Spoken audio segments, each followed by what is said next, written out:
That has got to be the most tragic laugh I've ever seen on the big screen. I'm not even trying to make a joke here. It's really sad, you know. And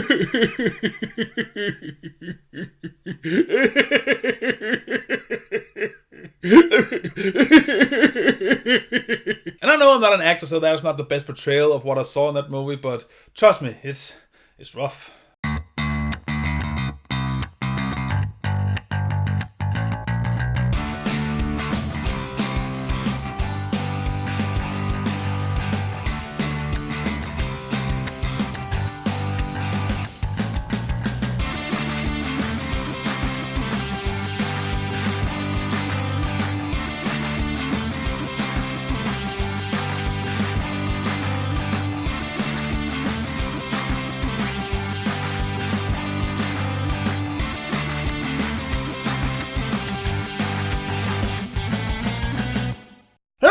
My name is Daidarius and welcome to the review for Joker. So Joker features Joaquin Phoenix, who plays Affleck, or not the Batman version, he's Arthur Fleck. So, Affleck, he plays Arthur Fleck. And he is this mentally damaged person who has this illness where he laughs in uncomfortable or not appropriate situations. He can't control it, he just laughs. It's not because he sees something is funny, it's just something uncontrollable. So he might be sad or he might be angry, he'd still laugh about it. And he can't control it and can't stop himself. He is working as a clown in this little company called Happy Times or something like that, it doesn't matter. Where you see that the society, or at least people, are beating him down. There will be kids in the society, it will be his workplace or colleagues, it will be everyone around him can't really help him, and it just keeps making his daily life worse. He's been living with his mother after he's been released from Arkham Asylum, or at least a department of the Arkham Asylum, and he's trying to become a comedian, a big comedian. So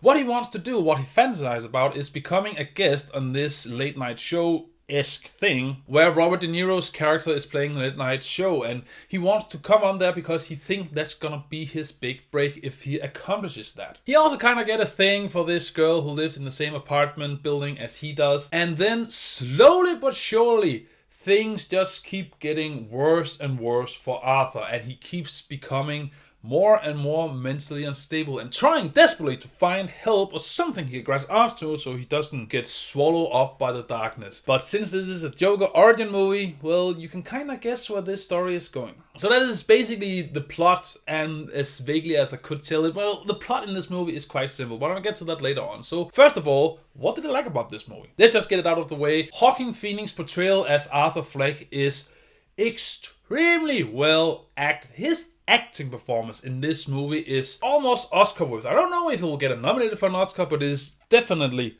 amazing acting. Oh man, I don't know if you can tell, but I'm kind of, not sick, but I don't want to say the flu, but my nose is cluttered up and stuff, so I apologize if you can't understand what I'm saying. You just have to do your best to understand what I'm trying to say here. But nonetheless, Joaquin Phoenix acting just really stands out in this movie. It's the action you will remember the most from this movie. Not that everyone else does a bad job, everyone does a great job, but Joaquin Phoenix just does it a tiny bit better. And especially, as I told you in the introduction of this video, his laugh, that condition he has, it really breaks your heart in a lot of places because it bursts out of him in the worst possible situations ever, where he shouldn't be laughing, either if it's a dramatic or sad scene, or if it's where he wants to try and shine, or just in any situation where the worst thing that could happen is him starting laughing. Well, he unfortunately starts laughing. Then there's just the whole cinematography, and the way this movie is shot and told is just very well constructed. I won't say it is as artistic as it could have been, but it gets the job done, and you really feel like that a lot of passion and creativity was put into this movie, and they really cared for every shot that they put on screen. So it makes it a joy to watch visually. Yeah, visually. It makes it a joy to watch visually. I'm gonna get to why it is not just a joy to watch in a total, but just visually it is impressive. And then there is Arthur's slowly descent into becoming the Joker. It is okay done. I mean, it is not clunky or anything. It is smoothly, and you do get why he becomes this person. Not that you feel, one side simply, not that you're sorry for the man despite the horrible things he do throughout this movie, but you kind of get how a person with that mental damage and state that he is in could become a person like the Joker. I just feel like I needed some kind of snap in him that really pushed him through the breaking point, and we kind of get it, but not really. It's just a bunch of situations that just keep pushing him, but there's nothing real break limit for him, which is kind of sad, because that means that this is not as smooth of an origin story as I hoped it will be. But nonetheless, they really take the subject seriously and really try to show you a more realistic approach or portrayal of how a person could become the Joker. I also like the small details in this movie, like Arthur dances whenever he feels not just comfortable, but confident. Whenever he feels some kind of confidence, he'll start dancing. You see it the first time in the apartment where he's slowly doing this, I'll almost say taxi thing, if you've seen the movie Taxi from Martin Scorsese, where Robert De Niro's character is standing in front of the mirror with a gun. He does the same kind of thing, but just by dancing. And you can see that normally he's discomfortable, he is awkward, he doesn't know how to act socially. But here, when he's doing the dance to the music, he's filled confidence. Which means that later on in the movie, every time he does a dance, you know it means he is confident in himself. And especially when he becomes the Joker, he dances a lot of time. It's not like some jazz dance where you're just going around and swinging your body all over. No, it's more like a soothing, chaotic, slow dance that he does to himself just to express his confidence. Not to anyone else, but himself. And the small details like that I appreciate in this movie, and there are a lot of them. And then there's the violence in this movie. Now, there's not that much violence. There's, I think, 3 violent scenes in this movie, and that is it. And it is not over the top. It's not Quentin Tarantino or anything. It's just realistic, quick, and brutal, but it is not disturbingly brutal. I mean, some people will be disturbed, but I don't think that is what they're gonna be disturbed most about in this movie. I'm gonna get to that in a bit. But the violence is quick, it is brutal, and most of all, it is realistic. And it just kind of shows you how much rage and no care he has for human beings when he gets to the darkest place in his life. So not that I appreciate the violence, but I appreciate that it didn't went over the top of it. They more did it in a realistic, quick, brutal way, so it didn't drag out anything. Also, the story is quite simple. I mean, it is easy to follow along. It does try to do some kind of a plot twist, I think 3 times in the movie. I mean, I kind of get where one of them is going, but some of it is just too on the nose of here is the twist and here is what really happened, and you just kind of go, yeah, I would have wished you'd do it more subtle way, because in the beginning of a scene you slowly get, oh, so this is what happened, and then later on in the scene the movie just shove it in your face, this is what really happened. You're just sitting there going, I already knew that. I figured it out, you know. I'm not stupid. That is kind of a sad thing, which I guess kind of leads me on to what I didn't appreciate about this movie. As I said before, the turn to becoming the Joker it could have been done better, but as what it was worth, it is still well done. But I just wished for more. What I really wished in this movie is that we saw more the Joker. But then again, this is a Joker origin movie. You're only gonna get the Joker at the end of the movie. So if you think that this is gonna be like Spider-Man origin movie or any other hero origin movie where halfway through this person has become the hero and now the later half of the movie you're gonna see them just kick ass as the hero, well, you're not gonna get it here. You're not gonna spend the first half of the movie seeing him becoming the Joker, then the last half of the movie see him,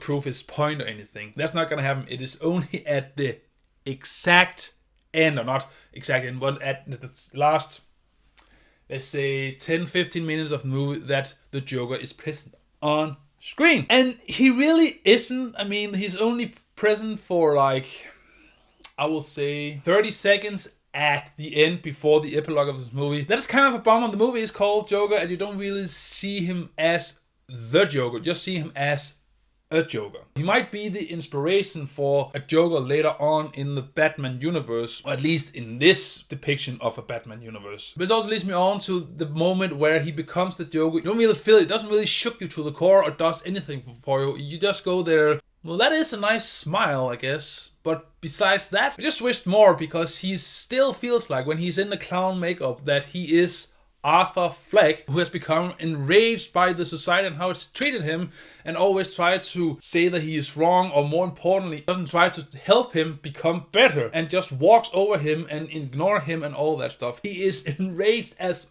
fuck, but the Joker wouldn't be in that way, because he would have let go of his own rage and emotions. Basically, he would just be annoyed at something, or he will be, happy because chaos is happening. But you don't get that here. And again, I know this is a more realistic approach or portrayal of him, but still, you don't get the Joker moment in this movie. Which brings me to the plot in this movie. The movie is more character driven than anything else. There's nothing really happening plot-wise. Now, I don't mind a character piece, I don't mind a character study, but this movie kind of drags from time to time. I mean, they just keep putting him down and stepping on him, and you just kind of waiting for the breaking point, and it just takes too long for that breaking point, considering that he is extremely damaged from the get-go. You don't even see some kind of outburst or anything that kind of hints that he always has been the Joker, but just been resting beneath the surface or anything. It's just not as well done as I would hope it would be, and the pacing is just too slow for the most parts, and there's not really any substance in the story besides the character. Now, that doesn't mean that this is a bad movie, but it does mean that you're not left with much else than just the Joker character, but you don't get him. Which brings me on to plot points in this movie.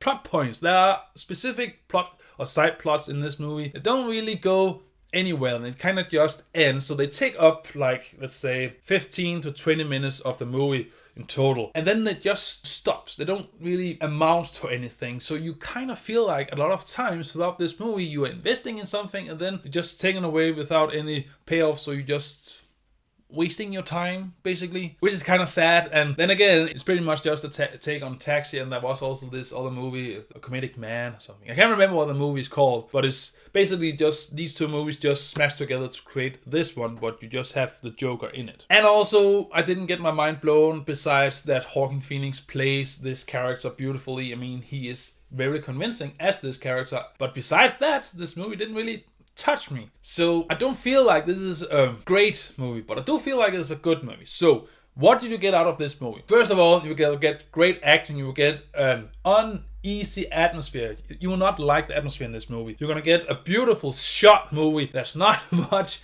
It is shot beautifully, let's say that. You will get a good origin story as a character piece in general, but it's not a good Joker origin story per se. But as a character story, it is actually well portrayed. The acting in general is just great. The story doesn't have much to offer. The breaking point of the Joker doesn't really have anything to show for it. The Joker is not really in the movie at all, and the ending is not really satisfying or does anything to you. So you won't really remember anything from this movie besides maybe the acting performance of Joaquin Phoenix. Not the character Arthur Fleck, just the acting performance, which is sad. Now, before I give this movie my rating, I have to warn you. This movie is disturbing. And as I said before, it's not because of the violence. But this movie really well depicts how damaging and how unfair society can be for people who are mentally ill. And especially its depiction of people who are mentally ill who has violent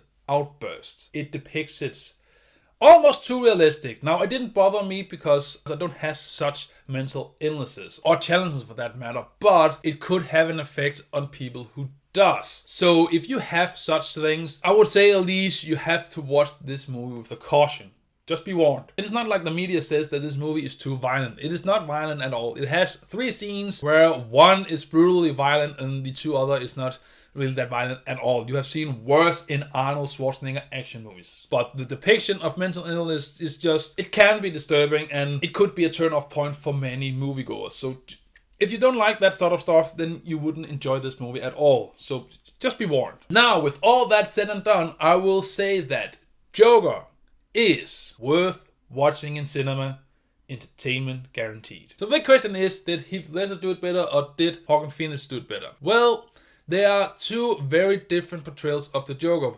And also the fact that in The Dark Knight, Heath Ledger already were the Joker, whereas in this one, Joaquin Phoenix never really becomes the Joker except like a 10-20-second scene, and that is it at the end of the movie. But when pull comes to shove, we all know who the world's best portrayal of the Joker is.